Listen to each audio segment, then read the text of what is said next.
I'm Rachel, and I think spit is disgusting. Da-na-na, da-na-na-na.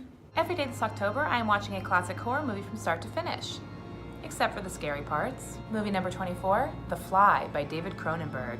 We open on a gala. Seth Brundle, who is a scientist, brags to journalist Veronica that he has invented something that will change the world. They go back to his lab. Seth plays piano. He's invented teleporting via these two telepods that kind of look like phone booths. The next day, Veronica tells her editor and ex-boyfriend Stathis. He thinks she's being conned. Seth takes her out for a cheeseburger and begs her not to tell anyone yet. She agrees to wait and write a book about it instead. Seth tries to teleport a monkey. It doesn't work. Veronica and Seth become involved. Suddenly, Seth has an idea. He tells Veronica that the computer is creating an interpretation of flesh rather than actual flesh. Then, he successfully teleports a monkey.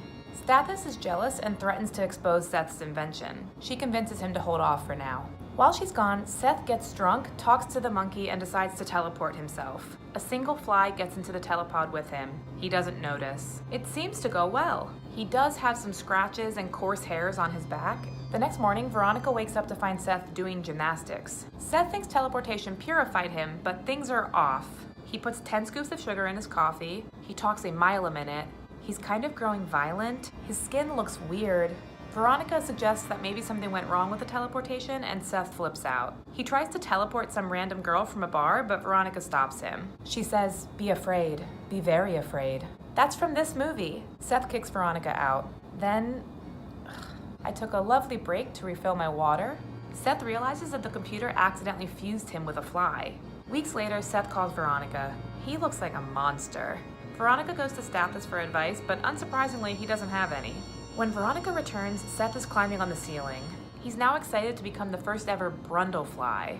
This is a goopy, wet movie. Stathis watches a video of him and is horrified. Veronica is pregnant. Seth's computer no longer recognizes his voice. Body horror, bleh.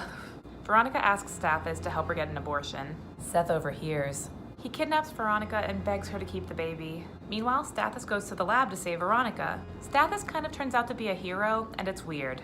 Seth goops onto Stathis. You know, before this month, I don't think I'd seen any hand get burned off by goop. Seth wants pregnant Veronica to splice with him.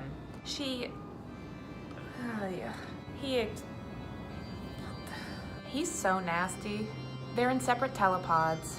Stathis does save Veronica. Seth, the Brundle fly Brundle, accidentally fuses with the telepod door. It's gross, but not any grosser than it already was. Veronica puts him out of his misery. All in all, I'm gonna give this one 2 out of 5 stars. Who knew that such a small fly could lead to such a giant, huge, goopy pile of crap? Tune in next time for movie number 25, 7 days. There are 7 days left.